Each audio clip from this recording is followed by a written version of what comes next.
BJP அதனுடைய சின்னம் பாத்தீங்கன்னா தாமரை. அவர் வர்றதுக்கு முன்னாடியே வாஜ்பாய் அவர்கள் வந்து தாமரை சின்னத்தை வந்து வச்சிருந்தாங்க.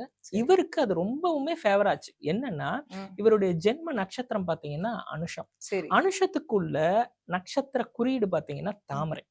அப்போ அது வந்து அவருக்கு நல்ல ஒரு ப்ரொடெக்ஷனை தரும். அதுவே அவருக்கு மிகப்பெரிய வெற்றியாகும். இன்னொரு விஷயம் நான் சொல்லட்டுமா? எதிர்கட்சியினுடைய சிம்பல் பாத்தீங்கன்னா கை சின்னம் அவருக்கு. ஆனா அது அவங்களுக்கு ஃபேவரா பண்ணுதோ இல்லையோ, எதிர்கட்சிகள் கை சின்னத்தை ஒட்ட ஒட்ட அது எல்லாரும் பார்க்க இவருக்கு ஃபேவரா அது அமையும். ஏன்னா கை சின்னம் அப்படிங்கிறது ஹஸ்த நட்சத்திரத்தை குறிக்கும்.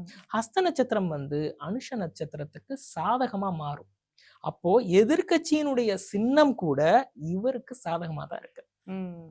நீங்க அவருடைய ஜாதக அமைப்பை பாத்தீங்கன்னாலும், தொழில் ஸ்தானத்துல பாத்தீங்கன்னாலும், கடல் கடந்து பயணிக்கக்கூடிய பெரும்பாலும் பாத்தீங்கன்னா நீங்க நிறைய இடத்துக்கு அவங்க பயணிப்பாங்க. அது எல்லாமே பாத்தீங்கன்னா அவருடைய ஜாதக ரீதியா தான் இருக்கு. அவருக்கு பாத்தீங்கன்னா எதிரி வந்து அவர்கிட்ட அடிபணிவாங்க. ஆறுக்குடையவன் வந்து லக்னத்துல இருப்பார். அப்போ அவர் யார் எதிர்த்தாலும் அவங்களுக்குள்ள சரண்டர் ஆவாங்க. அது மாதிரி இருக்கும். அவர் வழிபாடு பண்ணக்கூடிய ஒவ்வொரு விஷயங்கள், செல்லக்கூடிய ஆலயங்கள் எல்லாமே ஜோதிட ரீதியான வழிகாட்டுதல் தான் அவருடைய வெற்றிக்கு காரணமா இருக்கு.